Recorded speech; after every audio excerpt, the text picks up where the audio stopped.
మీరు ఇది ఏం డిజైన్, దాని డిజైన్ గురించి చెప్పండి ఫస్ట్. ఇది గాజుల స్టాండ్, గాజులు పెట్టుకోవడానికి, గాజుల స్టాండ్ చేయడానికి కోసం ఒక ఉద్ది తీసుకున్నాం.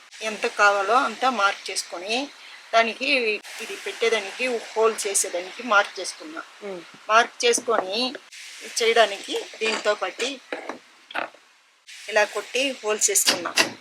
చేసుకున్న తర్వాత ఈ 2 బ్యాంబూ తీసుకున్నాను.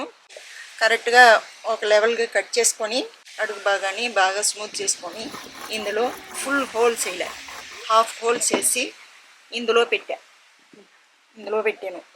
ఇది కరెక్ట్గా కట్ చేసి ఆ తర్వాత హోల్స్ వేసిన జాగలో ఇది పెట్టి కరెక్ట్గా గమ్మేసి అంటించాలి. ఫినిష్. ఇది గాజుల స్టాండ్. ఇలాగ పెట్టుకోవడం అండి, ఇలాగ పెట్టేసుకోవడమే గాజుల స్టాండ్. మీ ఎక్స్పీరియన్స్ ఎలా ఉండిందో చెప్పండి. నాకు గాజుల స్టాండ్ చేయాలని అనిపించింది. అందువల్ల గాజుల స్టాండ్కు నాకు ఈ వుడ్ అని తీసుకుని నేను లీలా అనే ఆమె దగ్గర అడిగాను. ఈ వుడ్ ఇది గాజుల స్టాండ్ చేసేదానికి అడిగితే ఆమె చెప్పింది ఇలాగని. ఇది ఒక వుడ్ తీసుకో, దీనికి తగినట్టుగా ఒక బ్యాంబూ ఇది తీసుకున్న తర్వాత అది ఎలాగ కట్ చేసానని నేను చెప్తాను, మీరు వచ్చి అన్నీ మీరే చేసుకోవాలా అన్నారు. అందువల్ల నేనే చేసుకున్నాను. టూల్స్ అన్ని ముందు ఎప్పుడైనా యూజ్ చేశారా? లేదండి, నేను టూల్స్ అన్నీ ఏది యూజ్ చేయలేదు, నాకు తెలియదు కూడా.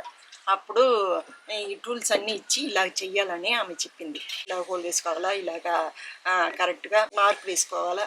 మార్క్ వేసుకొని ఎంతవరకు మీరు మార్క్ చేశారో అంతవరకు ఇందులో పెట్టి ఇది దీంతో నాకు తెలీదు, ఇవన్నీ ఎప్పుడు వాడలేదు, నాకు తెలీదు. అందువల్ల దీన్ని పెట్టి ఇలా కట్ చేయమన్నారు. కట్ చేసి ఇంకొంచెం కట్ చేశాను, తర్వాత కట్ చేస్తాను. ఇదన్నీ నాకు ఎక్స్పీరియన్స్ ఏం లేదు, ఫస్ట్ టైం చేశారు.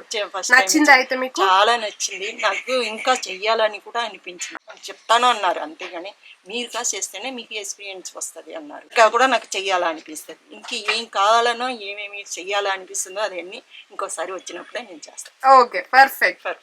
Thank you.